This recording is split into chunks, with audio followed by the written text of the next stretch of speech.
Good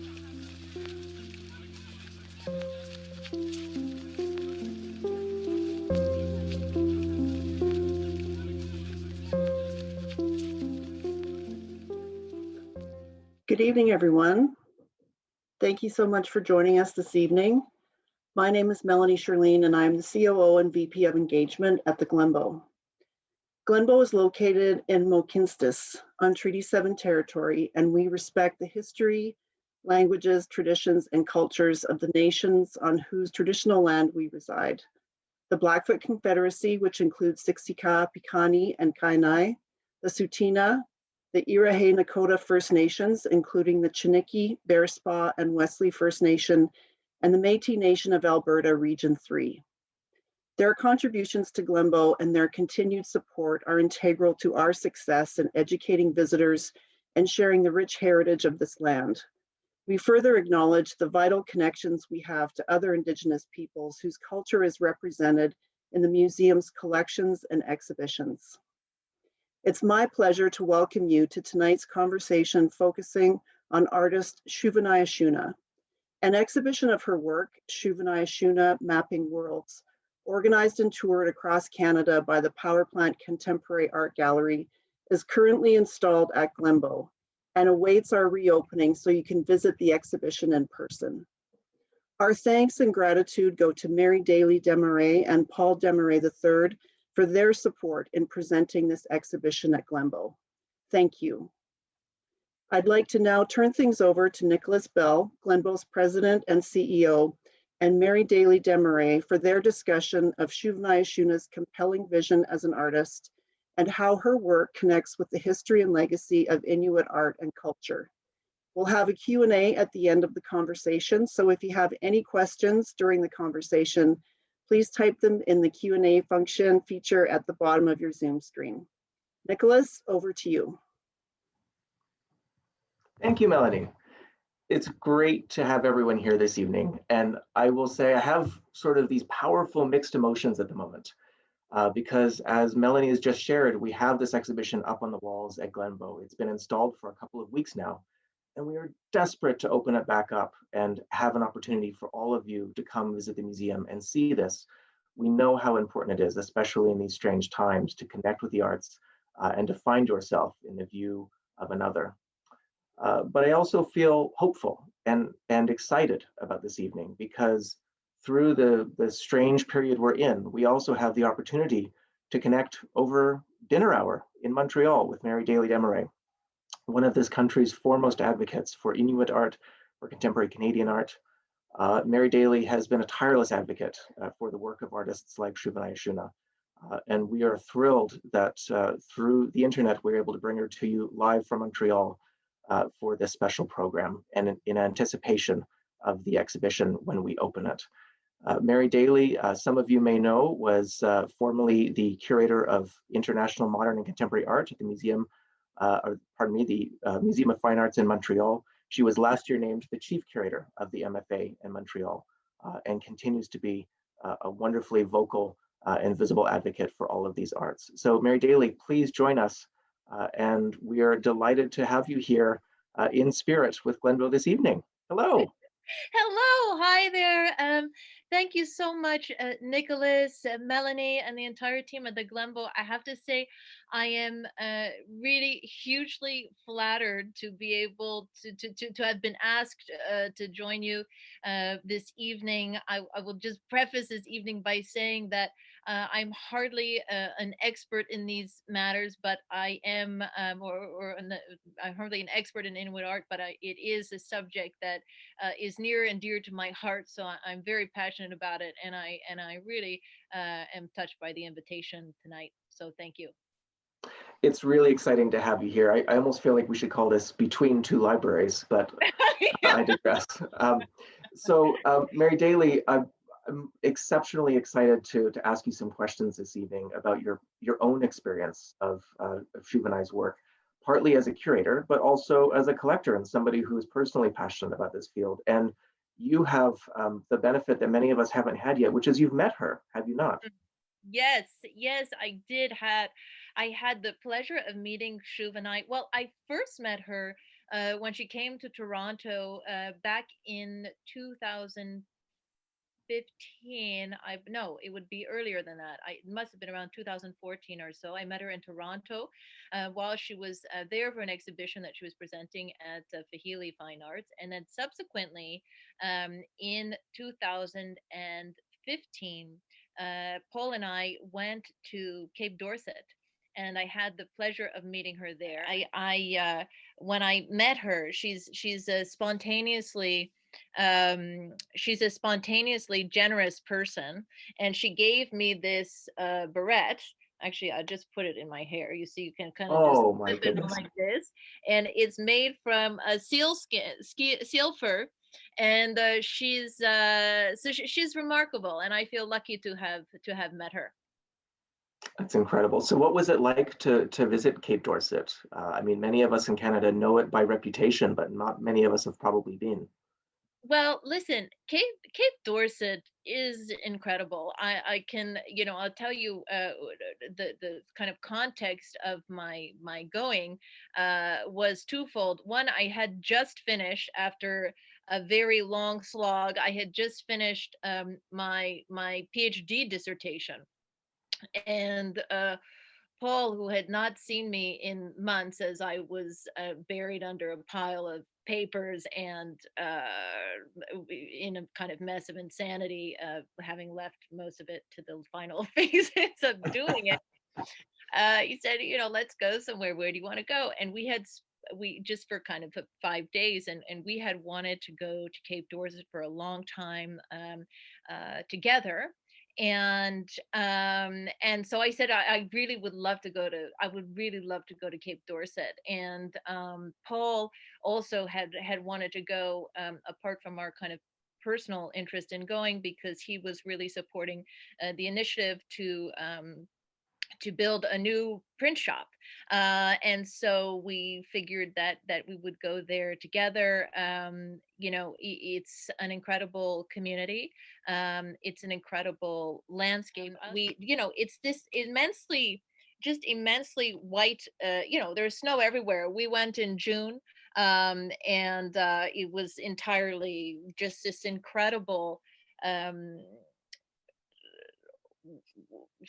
just this incredible snowscape that made me think of drawing practice in Cape Dorset differently, because it almost felt to me like I was staring at a giant sheet of white paper Mm. against which everything kind of rose and fell in very interesting ways. People often say about snowstorms that it becomes disorienting because you lose your perspective, and I found myself wondering if this natural setting of Cape Dorset had somehow, perhaps unconsciously, inspired or had an impact on the incredible way in which artists like Shuv and I use perspective. There are also things like this water truck, which those of you who might know Inuit art a little, you see a lot of artists from Cape Dorset have made renderings of this kind of truck that you find there,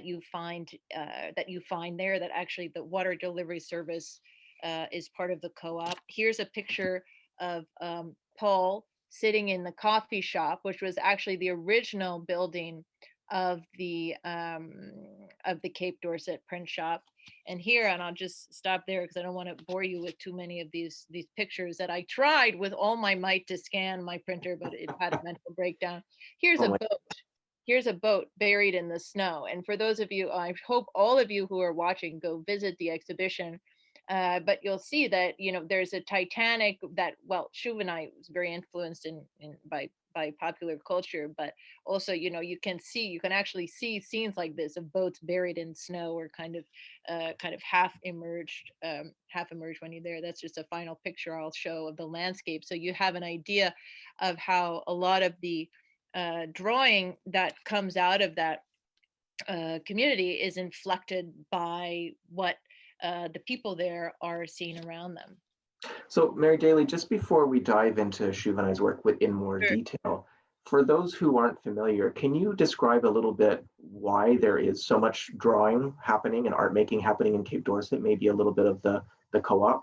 Yeah, yes, absolutely. You know, they say about Cape Dorset. I read this somewhere that it has more artist per capita than any other community in Canada, and which is kind of an incredible statistic Yeah.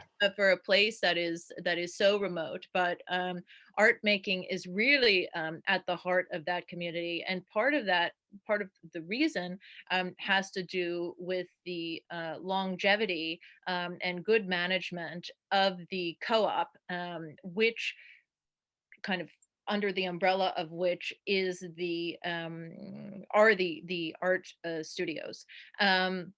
And that was established in the so when James Houston, who himself was as an artist, kind of arrived in Dorset in the late 50s, there was really no kind of cooperative organization except for an organization of hunters and sportsmen, which became incorporated in 1959 as the West Baffin Sports Fishing Cooperative.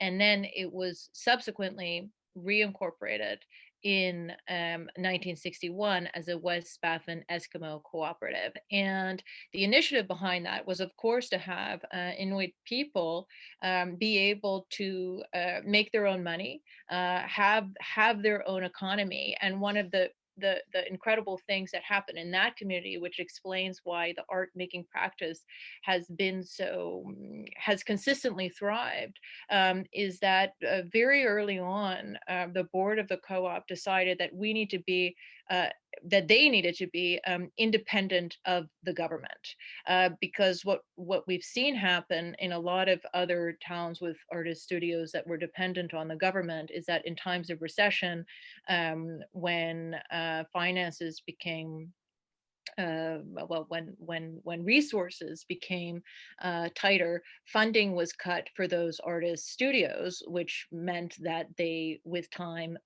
really declined. Whereas very early on in its history, the West Baffin Eskimo Cooperative, which subsequently became Kingate, meaning mountains, which you can see a lot of in the in Inuktitut, which you can see a lot of in that region. The board decided early on, listen, we cannot be dependent on the government. We want to be entirely run by the people, which they were, and that's why it's sustained, and that's why today it's one of the reasons why today they have more artists than any community in Canada. So wonderful. So did Shuv and I go to school to learn artworks, or what is her milieu that starts to foment this within her? Well, I would say Shuvenai was born into one of the most important artistic families in Cape Dorset. I'll actually start sharing my screen now because I can show you a couple of pictures here that I put together. Hold on, let's see if I can figure this out. Here we go. So here we go. Are you seeing this properly? Yes, yes. Um, Perfect. so Shuvenai's grandmother was Pitsilak Ashuna, who was really one of the first artists to start making work in the Kingate studios. You can see an example of her work on the left. And actually, I'm not sure how well you were able to see that photograph that I held up previously, but you can kind of see a little bit of a family resemblance between Shuv and I. I'll just hold it. No, you know what? You can't even see that, so I'm not gonna. That's all right. I'm not gonna bother you with that. Here, this is a great book. This is a much better picture of her. Yes. But you can see a little bit of a family resemblance between Shuv and I and Pitsilak, who was also the grandmother of Annie Purugu, who is a name you might know, who's really kind of one of the most well-known Inuit artist of her generation, who unfortunately died several years ago, as many of you may know. So Annie and Shuv and I are in fact cousins. So Shuv and I kind of grew up steeped in the culture of art making in her family. She didn't go to school specifically for that. But one of the things that I noticed when I was there is just how much the print shop and drawing studios are at the heart of community life. So not only are there artists sitting in the studios making work, but you often have children coming through. I mean, children are just kind of everywhere in this wonderful way because there's a very communal approach to child rearing. So friends and relatives take care of children often for extended periods of time, and so all this to say that this is something that this practice of art making is something that was at the heart of Chauvinai's world from a very young age. That said, you can see when you look at the work of Pityulac, for example, how different it is than what Chauvinai started doing. And so many of the elders, when Chauvinai really started making art, thought she was kind of, crazy, and like so many great artists who were misunderstood by family and friends. She certainly was, but has since been kind of acclaimed for the wonderful artist that she is. I hear what you're saying about Chauvinai's drawings, and as we get into them, this is going to become very clear to people watching. They relate to what you might call the more fantastical elements of earlier Inuit drawings and artworks, and certainly from Cape Dorset as well. But they are unlike anything else that I think has been produced. They are very much their own reality, and I think it's as a museum goer, as a visitor, it's fascinating to try and put yourself in the place of somebody who sees this in the world, whether internally or externally. Yes, it's absolutely right. I mean, she's somebody who is unique, and I think you said it right when she sees the world differently, and you can um, sense that when you meet her, that she's somebody who has a kind of I would say a wonderfully different approach to navigating the world, an incredible imagination, an incredible kind of personal iconography that she's developed over the years. And one of the things that first attracted me to her art is just how different it is than well, pretty much anything I had seen prior. What can you show us to start? Sure. I'll show you a couple of things. This is a work that I really love. I'm trying to get me because I can't see. I can't figure out how to hide this, so I can tell you the exact title. I think it's Composition: People in the World Holding Hands. People, animals, and the world holding hands. Thank you very much. People, animals, and the world holding hands.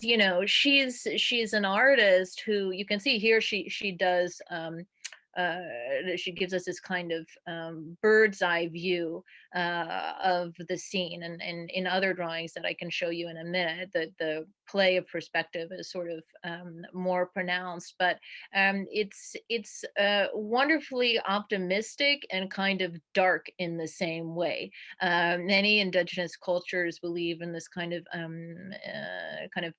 interconnectedness of the world, of animals and humans and nature, and a kind of cyclic notion of time, which is, sort of alluded to in the circle that one sees here. I'm going to actually read you a little quote that Chauvinai said about this work. She says, "I was thinking that they were having a world meeting about the seals, polar bears, rethinking what the world would be for animals.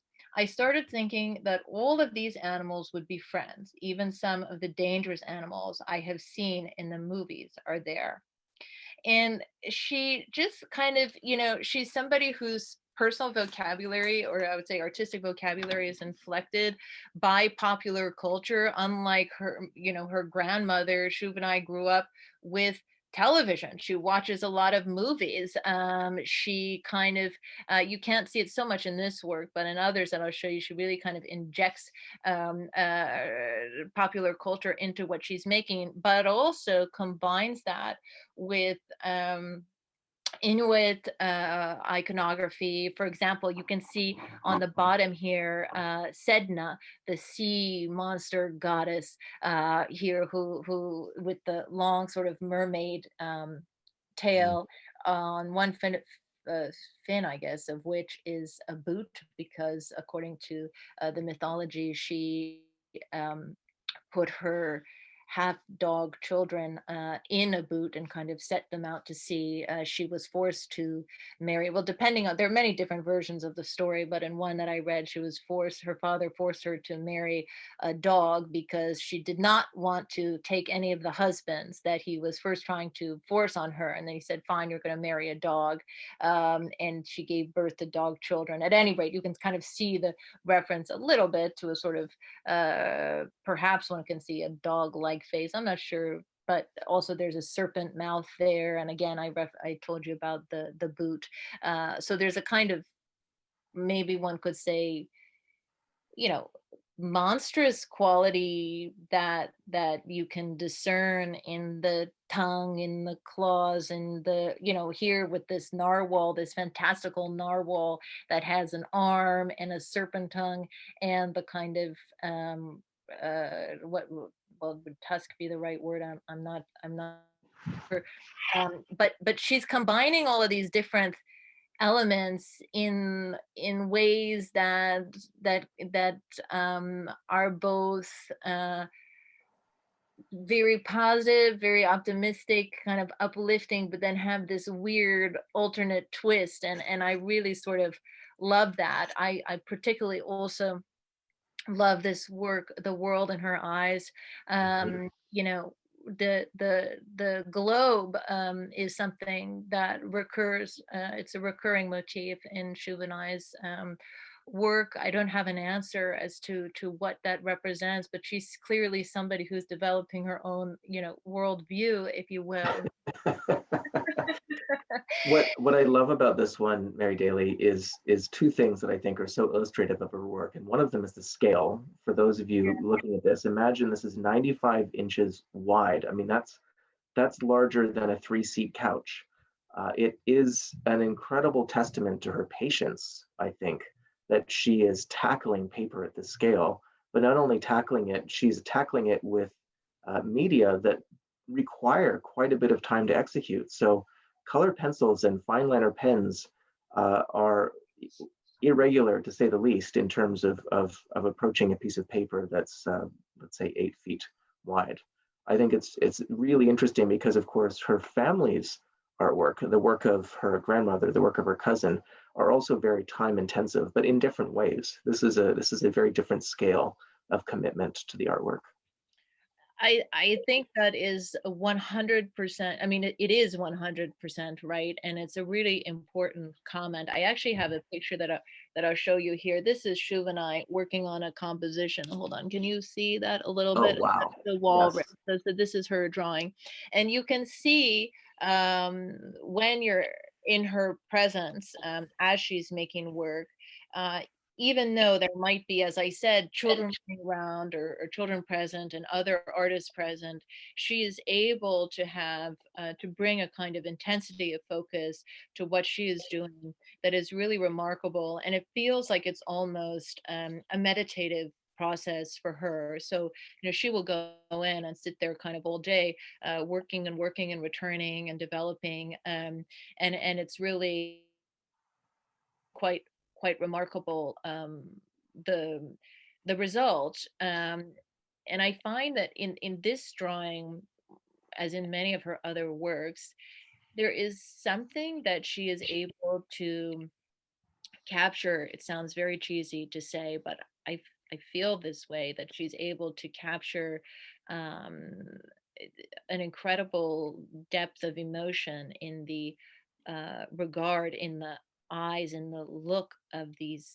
characters that she develops. There's this sort of depth in the eye, in particular. In this case, there's actually globes in the eyes, but there's something in the book that that's almost sad and wondering, you sense that these people that she creates have a lot going on in their minds, and I can't really articulate it better than that, and maybe it's just a personal emotive reaction, but it's something that's always kind of drawn me to her work, the captivation of her figures, faces. Mhm. They're incredible as individuals, for sure. Yes, yes. She has, I mean, this one again is quite beautiful, and I love, it's one of my favorite. Yes, TD has that. It's one of my favorite works by Shu and I love the bear on her head and the walrus kind of coming out of her ear. And then notice this goose that's over her ear, this kind of merging of the hand that you see on the left here. There's a kind of Mm. merging of the Oh, that's really subtle. it's very subtle, and yet present. There's always kind of more to discover. She then makes these, this is I kind of love. This is an example composition, Attack of the Tentacle Monsters, where it's fantastical, it's sort of wild in its way, it's kind of linked to traditional cultural mythology, and yet here's a guy in a sweatshirt, kind of doing, he's kind of afraid, and then there's somebody, I think, with a camera down there on the bottom, taking a picture of another tentacular beast. So I really and Shubhana is also somebody who's can be quite humorous in her work, and I love that it's really this interesting combination that she's able, or interesting balance she strikes between contemporary reality and her kind of fantastical world. There's something that was really obvious in the last drawing, but it's a little more subtle here, which is the way she uses different perspectives. Yes. And so the way that you may see beings from different perspectives and angles, but also at very different scales. And it's a little more subtle here, but it's certainly all of the bodies are portrayed at different scales. And then imagine a woman's head next to a globe, next to a polar bear. There's a very much a sort of zooming in and out quality here that I see sometimes. And I'm wondering what you make of that. I think that is exactly right. I'm actually going to scroll down, and forgive me because I can't see the slides ahead of time, but I'm going to come back. I'll come back to that in a second, because I wanted to go here for a minute. Simply to say that when I first saw Shubhanai's work, it was not this work. It was an earlier black and white drawing, which she's really started making work in black and white. And one of the things that struck me most about it was the uh, completely wild perspective. As you said, the shifting scales, this kind of semi bird's eye view, but then seems sometimes to sort of shift mid um, mid composition. What do I make of that? I think that she's somebody who's very talented at playing with space, at creating an interesting depth within the picture plane. It's when people talk about Picasso and cubism, and this notion of kind of opening up the grid, opening up the picture plane, there's that, yes. But what I love about Shubhana is that she achieved this pictorial depth, but completely aperspectival, in a way that, like an artist like Picasso, sort of opens up another dimension, and yet it's not even trying at all to be that way, and it's really is very much its own thing. So what do I make of it? I'm just impressed. I don't have an answer or explanation. That's okay. That's okay. It's I'm just, impressed that she makes it appear effortless, because yeah, I think it's probably very difficult to do well, but she makes it appear easy.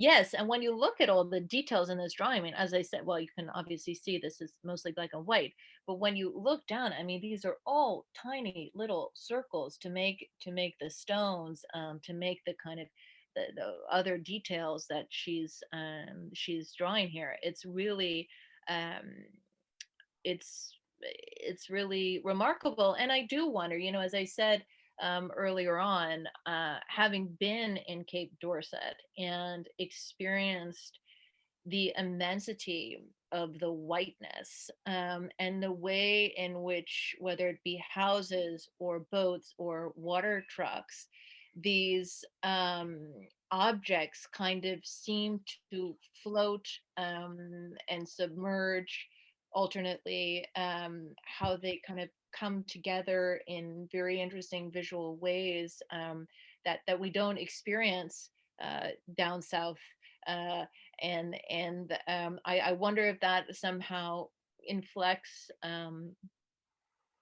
inflects Chauvin's perspective. I don't know, but certainly something that struck me. What's the next work you'd like to share with us?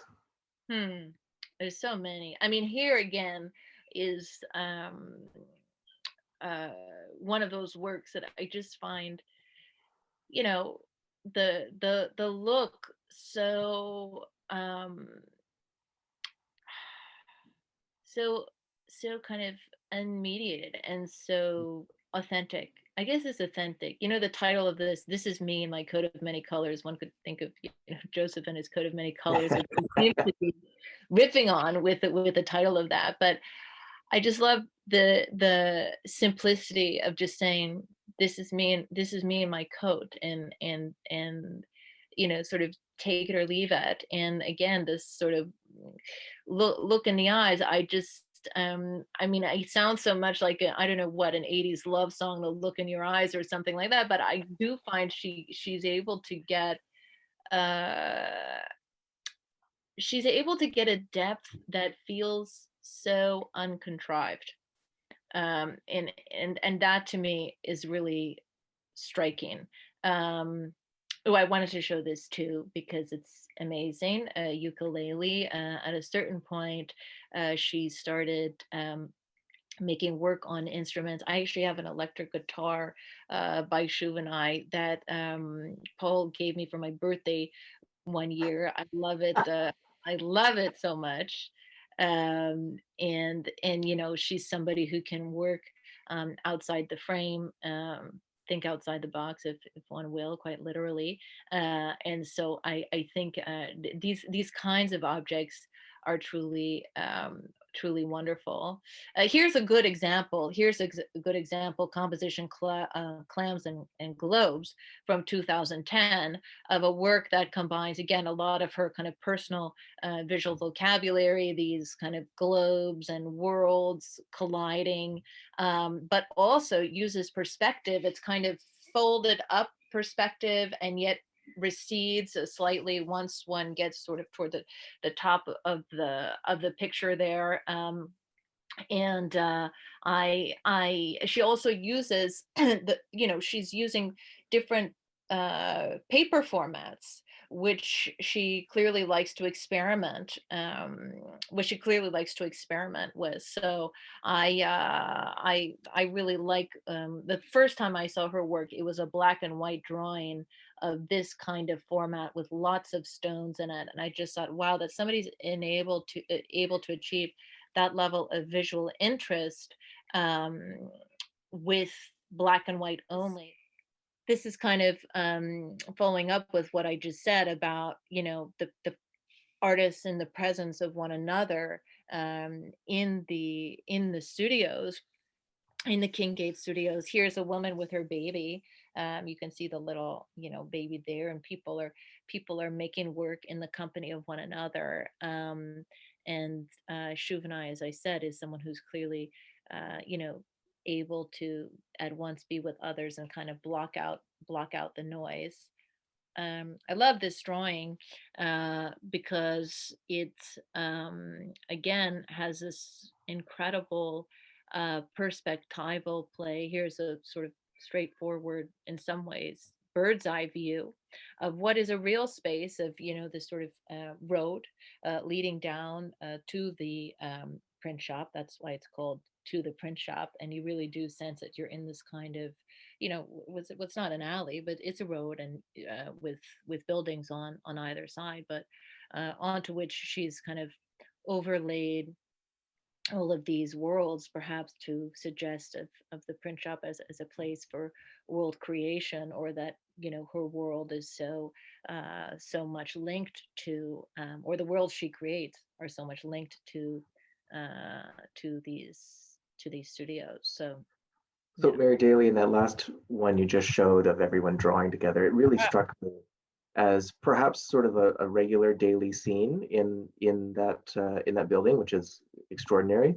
But I think what surprises me about it is I've always imagined or anticipated that drawing is a very solitary act. Drawing is something you do by yourself, and it's striking to see to get an idea of a community that draws together and yet is able to produce such unique and individualistic voices through that art form.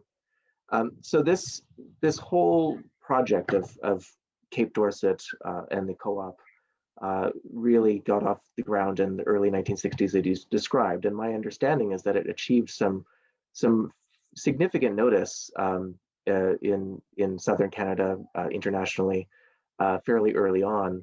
But I'm sort of wondering what is Shuveni's place in this whole contemporary art world? How has she grown, or how is she continuing to expand our awareness of her work from Cape Dorset down through Canada? The Power Plant exhibition has been wonderful in helping to achieve this. But of Mhm. course, I know that this work is not created in a vacuum, either nationally or otherwise. So what is the awareness of her work beyond our boundaries here? Well, that is a great question, and an important one. I think that Shuv and I love this notion of us where we are now being down south, because I grew up in the northeast of North America, so I've never considered myself a southerner. But I know that in the north, people refer to, well, people in southern Canada as, well, we're not really southern Canada, you know what I mean, down south. So what I'm trying to say is that certainly in the past decade, Shuvenai has become much more recognized. Her, from the first moment I saw her drawing to now, I think, she's just been become so much more a part of the popular consciousness. And thankfully, aesthetics are changing, and people are looking, not just in Canada, but in the art world more broadly, to artistic practices that are kind of off the beaten path. And the first time I ever went to Documenta, which is an exhibition that takes place once every 5 years in Kassel, Germany. I think it was the first time, or whatever, one of the first times I went. They had a drawing by Annie Putaguk, that one or two drawings by Annie Putaguk that was included in that exhibition as a kind of sign to people being interested in this practice. There was also work by, I believe it was either, I think it was Kanangana, who was in the Venice Biennale, not last time, but the time before. So artists from Cape Dorset are being looked at by the international art world, and people are really starting to pay attention to these artists, and now to Shuvenai in particular, as presenting something wholly different. Shuvenai, for the first time a few years ago, was included in the D2 drawing book. That's a really kind of cutting edge contemporary publication that includes all of the major artistic drawing practices of our moment, and Shuvenai was included in that. So while it's taken some time, and continues to take time, for these artists to be recognized in ways that they should, it is starting to happen. It is starting to be, their work is starting to be recognized outside of Canada, and Shuvnai is certainly a leader in that. She's also partnered with some really recognizable names in Canada. I think of her partnership with Sherry Boyle. When I say partnership, they collaborated on works together, and so that kind of dialogue has been interesting in terms of Shubhanai's career. So I hope that this trend continues. I think it will, because the work deserves it. You know, the power plants show museums are starting to pay more attention, give more spotlight and space to these works. So that's really exciting. Yeah, really exciting. I have one last question for you, Mary-Dailey, before we turn to some audience questions, and that is that you are in the perhaps unique position of being so knowledgeable about this field of art, but also being a collector with your husband, Paul. And I know that you two own several of Shubhanai's drawings. I'm dying to know, what is it like to live with this work, not just to see it at the museum?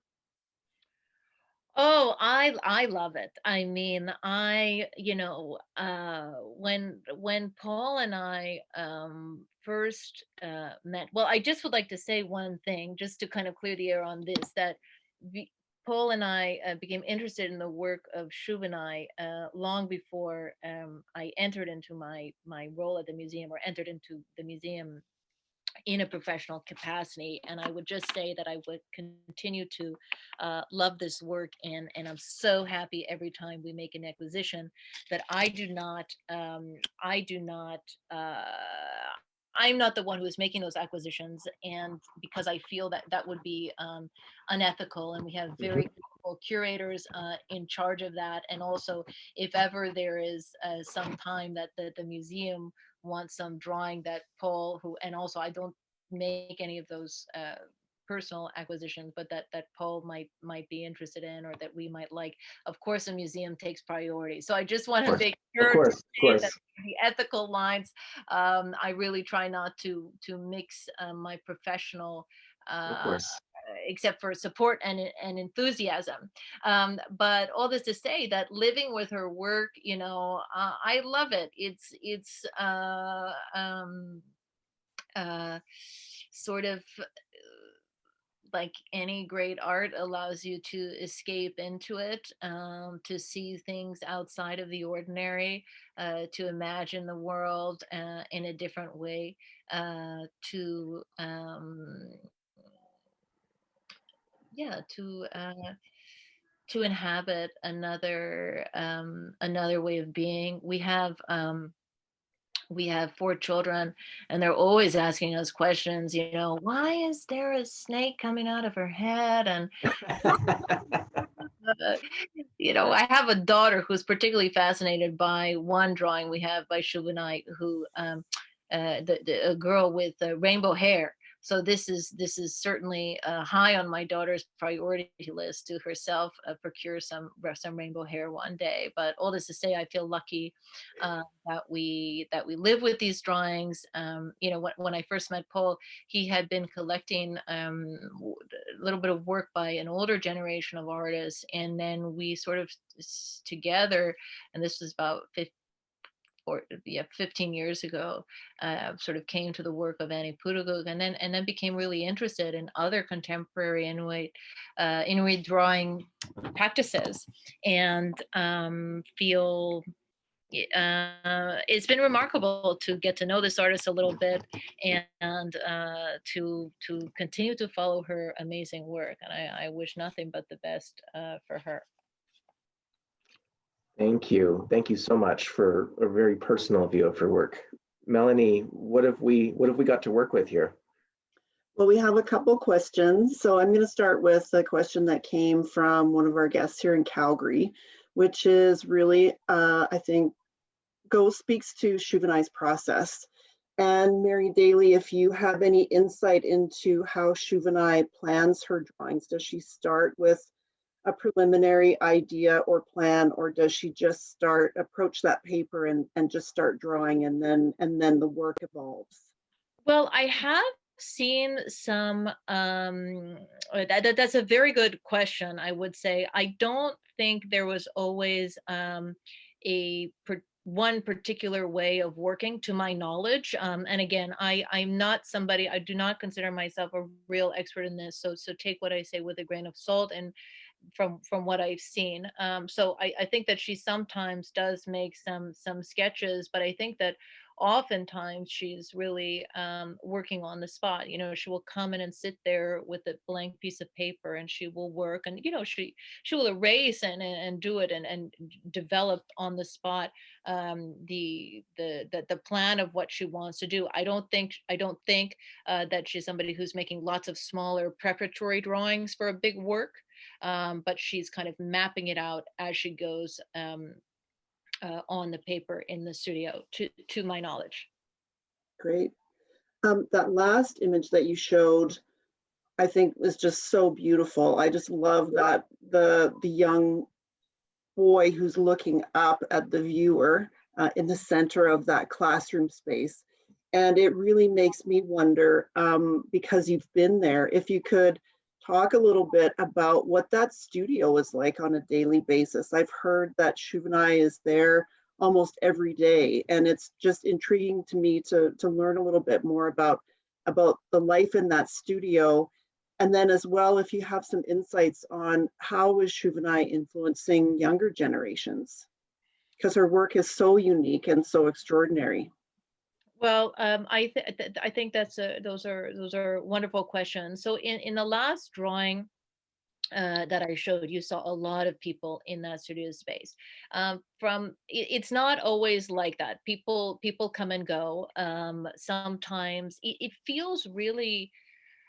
One of the things I loved about her that really moved me in being there was it feels like a community center, which is not to say that it is not serious, because when people are in there, they are, and sitting at a table, they are working, and they are working hard. But there are sometimes people will come around, in that picture that I showed you, there's Shub and I there, and then there's Ning that will come and kind of look and then go and do her thing, and they sometimes are talking even while they're working, but able to still keep that focus. So I would say that while there can be a lot of um, ebb and flow in terms of people, it doesn't feel noisy or busy in the way that a very full office might. It does feel like a kind of meditative, almost familial space where people can go and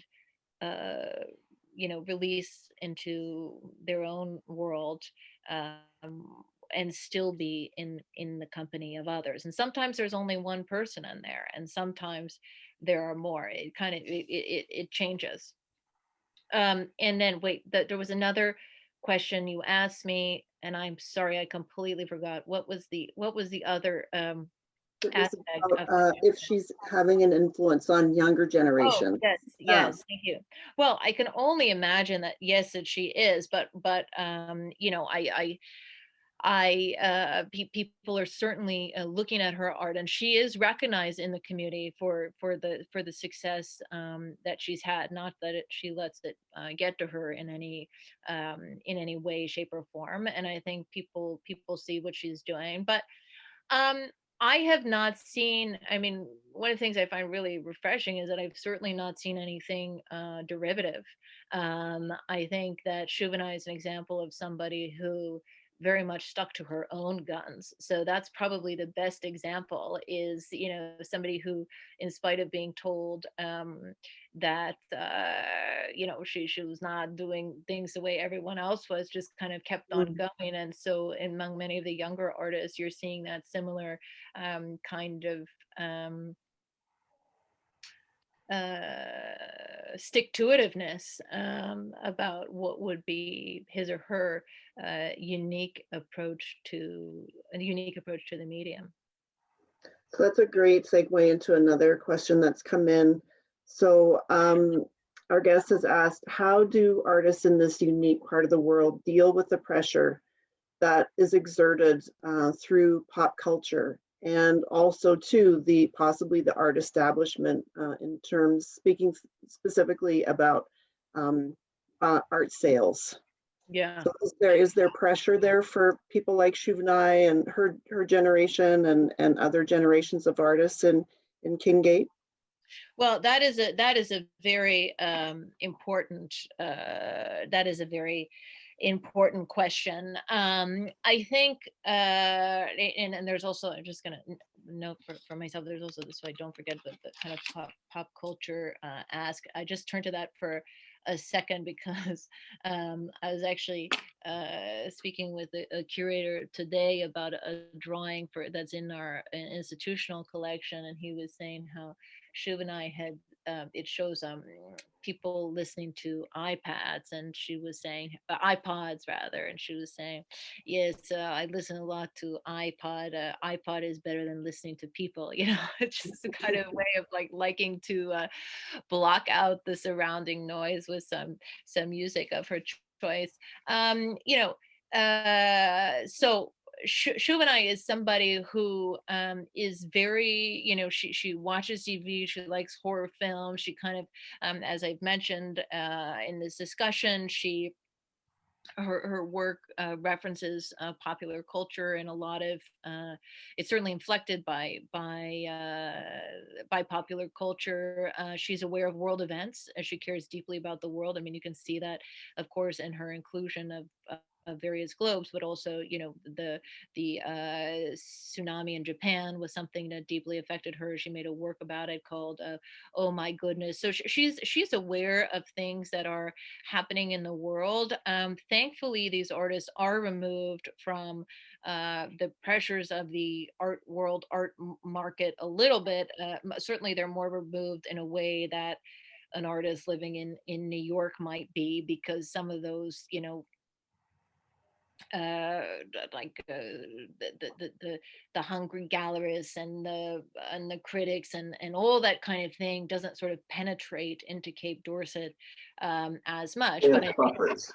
sorry. They have buffers, I suppose. Yes, I think that's a really good way of putting it. They are certainly aware of sales, though, but it's one of the things that the co-op kind of helps with, because all of the works by these artists are purchased by the co-op at a set price relative to the size of the drawing and the stage of the artist's career. And by being a member of the co-op, the artists receive drawing supplies to make their work. So there is a kind of way in which those art market pressures are dampened. I can't say how much these artists feel it or not, but I think there's certainly an awareness, but thankfully not as much as an artist working again uh, in the South might feel. I think there's some remove there. So we have one more question, and it is really tied to that history of Cape Dorset printmaking that you and Nicholas have been talking about. And our guest is wondering, was Shuvnai ever drawn to printmaking? Was that part of her practice at some point in time? Because it's such an important part of that tradition that started, as you've said, in the 1950s and the 1960s. And does she make prints at all today, or was it a conscious decision to really pursue other forms? Well, it's a great question, and I was really interested to learn myself that really when the studios first started, drawing was seen as very much a means to an end for the print, which is to say the drawings were the basis for the print. The kind of culture around art making practice there developed around printmaking. I can show you some of the stone. I don't know if you can see, like, this is one of the stone cuts, some of the tools, and so the print shop is right across from the drawing studio. And Shuvenai has made prints. Well, she doesn't actually print them, but many of her drawings have been made into prints. So certainly that practice is something that of which she is, aware, has participated in, and does. But I think that under at the time when Bill Ritchie was there, is sort of recognition that there really was a market for original drawings, and so the emphasis has become more around that. Okay, let's make the original work, and for certain artists, for artists like Shuv and I, to have the drawing be the primary medium. But absolutely, prints are also important for her, although she doesn't physically print the prints herself. Great. Well, those are the questions we've got so far. Wonderful. Well, let me take this opportunity then to thank you, Mary-Dailey, for sharing such exceptionally fascinating insights with our audience here in Calgary and across Canada. We are very eager to open the exhibition, I think not only because of Shuv and I's reputation now, but because you've given it an inflection, which gives us something to sort of feed our imaginations when we come into the gallery, into the museum. And very much appreciate all of what you've shared this evening. By the way, you're still wearing your. Yes, It looks good. It looks good. I forgot. Give this Wonderful. to me. It was in her spirit today. I keep it in my office, as I just, I was really touched that she did that. But what can I say? Thank you for inviting me tonight. Thank you to Glenbow. Thank you to your entire community. Thank you for those of you who chimed in to the talk this evening. It's been really a pleasure to be with you, and I'm very grateful for the invitation. Flattered. As I said, my relationship with Shuv and I is a personal one, so I don't know how kind of technical one could get, that I can't, but I'm grateful for this moment with you and for this conversation. So thank you very much. Thank you. And thank you to everyone who joined us. We will, of course, keep you informed as to when we are able to open the museum so that you may enjoy the exhibition in person. All right. And at that, we'll sign off. Have a wonderful evening, everyone. Thank you, Mary-Dailey. Thanks, Mary-Dailey. Bye. Thank you. Great seeing Bye. you. Take care.